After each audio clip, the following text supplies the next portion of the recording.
सूरज की पहली किरणें हिमालय की चोटियों पर गिरती हुई शांत नदी बह रही है। क्या आप जानते हैं कि कर्म और मोक्ष का गहरा रिश्ता क्या है? कैसे भगवान कृष्ण ने अर्जुन को जीवन के अंतिम सत्य का मार्ग दिखाया? आज हम समझेंगे श्रीमद् भगवद गीता के 18वें अध्याय मोक्ष संन्यास योग का गूढ़ संदेश। अर्जुन भगवान कृष्ण के चरणों में झुकते हुए। अर्जुन चिंतित होकर कृष्ण से सवाल पूछता है। अर्जुन ने पूछा, हे माधव, मुझे यह बताइए कि संन्यास और त्याग में क्या अंतर है और कौन सा मार्ग मोक्ष की ओर ले जाता है? भगवान कृष्ण का चमकता हुआ दिव्य स्वरूप, एक साधक ध्यान करता हुआ, एक किसान मेहनत करता हुआ और एक भक्त पूजा करता हुआ। हे अर्जुन, संन्यास का अर्थ है इच्छाओं और भोगों का त्याग। त्याग का अर्थ है कर्म के फल से आसक्ति छोड़ देना।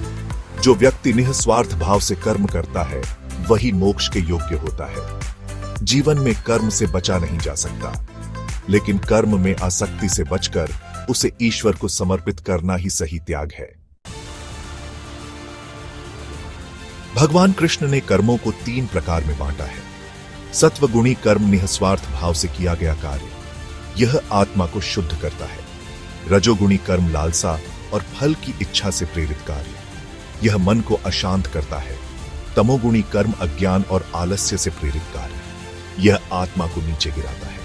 हे अर्जुन, सत्वगुणी कर्म ही आत्मा को मोक्ष की ओर ले जाता है। मोक्ष प्राप्त करने के लिए 3 मार्ग हैं: भक्ति योग, ज्ञान योग और कर्म योग। भक्ति योग ईश्वर के प्रति पूर्ण समर्पण, ज्ञान योग आत्मा और परमात्मा का ज्ञान प्राप्त करना, कर्म योग निस्वार्थ भाव से कर्म करना। जब व्यक्ति इन तीनों को अपने जीवन में अपनाता है, तभी वह मोक्ष के मार्ग पर अग्रसर होता है। भगवान ने अर्जुन को अंतिम संदेश दिया, अपना हर कर्म और उसका फल मेरे चरणों में समर्पित करो, केवल मेरा आश्रय लो, यही मोक्ष का मार्ग है।